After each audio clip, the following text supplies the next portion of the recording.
اسلام میں قرآن مجید کو سمجھنا اور اس پر عمل کرنا ہر مسلمان مرد اور عورت کے لیے ایک اہم فریضہ ہے۔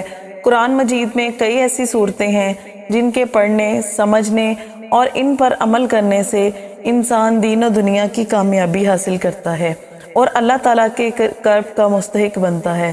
تاہم یہ تصور کہ صرف ایک مخصوص صورت پڑھنے سے عورت کو جنتی یا علم کامل حاصل ہو جائے مکمل طور پر درست نہیں ہے، لیکن قرآن کی کچھ خاص صورتوں کے پڑھنے سے عورت کو دنیا و آخرت کے معاملات میں رہنمائی، ہدایت اور شعور ملتا ہے اور وہ اپنے دین کو بہتر انداز میں سمجھ سکتی ہے۔ آج کی ویڈیو میں ہم قرآن مجید کے ان صورتوں پر روشنی ڈالیں گے جو عورت کی زندگی کو خاص طور پر متاثر کرتی ہیں اور ان کے پڑھنے سے اسے علم، شعور اور اللہ کی قربت حاصل ہوتی ہے۔ سورۃ النساء عورتوں کے حقوق و فرائض اور زندگی کے مختلف پہلوؤں پر روشنی ڈالتی ہے۔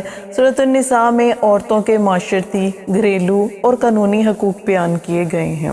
یہ سورت عورتوں کو اپنے مقام و مرتبے کو پہچاننے میں مدد دیتی ہے اور اسے یہ سکھاتی ہے کہ کس طرح ایک مسلمان عورت اپنی زندگی میں انصاف، ایمان اور اطاعت کے اصولوں کو نافذ کر سکتی ہے۔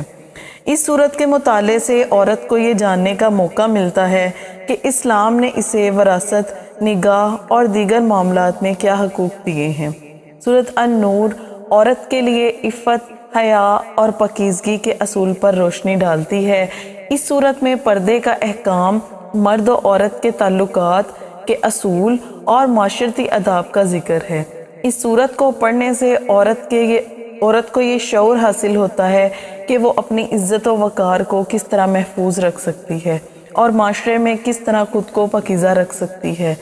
سورۃ الاحزاب میں نبی کریم صلی اللہ علیہ وآلہ وسلم کی ازواج مطہرات کے کردار اور عورت کے لیے مثالی نمونہ فراہم کیا گیا ہے۔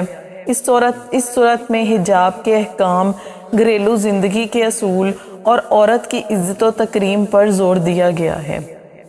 اس صورت کو پڑھنے سے عورت کو نبی کریم صلی اللہ علیہ وآلہ وسلم کی ازواج کے طرز زندگی کو سمجھنے کا موقع ملتا ہے اور وہ ان کی پیروی کر کے اپنی زندگی کو سنوار سکتی ہے۔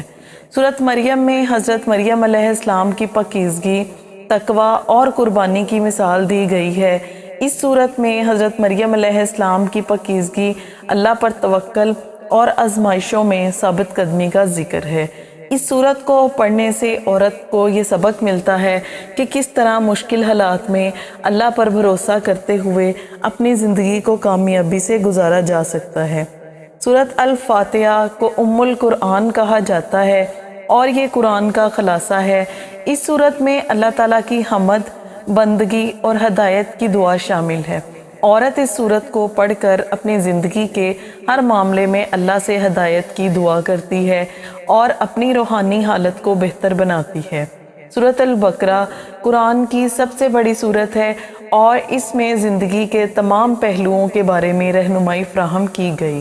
اس صورت میں ایمان، صبر، دعا اور اللہ کے احکامات پر عمل کرنے کی تلقین کی گئی ہے۔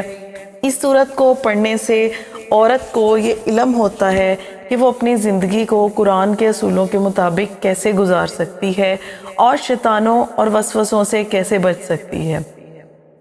قرآن کو پڑھنے اور سمجھنے سے عورت کو دین کا علم حاصل ہوتا ہے اور وہ اپنی ذمہ داریوں کو بہتر انداز میں نبھا سکتی ہے۔ قرآن کی تلاوت سے دل کو سکون ملتا ہے اور عورت اپنی زندگی کی مشکلات کو آسانی سے برداشت کر سکتی ہے۔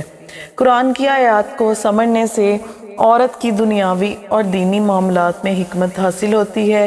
قرآن کو پڑھنے سے عورت کو اللہ کے قریب ہونے کا موقع ملتا ہے اور وہ اپنی عبادات میں خشوع و خضوع پیدا کر سکتی ہے۔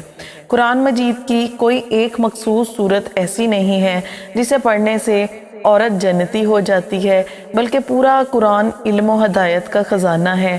ہر صورت کے اپنے منفرد موضوعات اور پیغام ہیں جو عورت کی زندگی کو مختلف زاویوں سے بہتر بناتے ہیں۔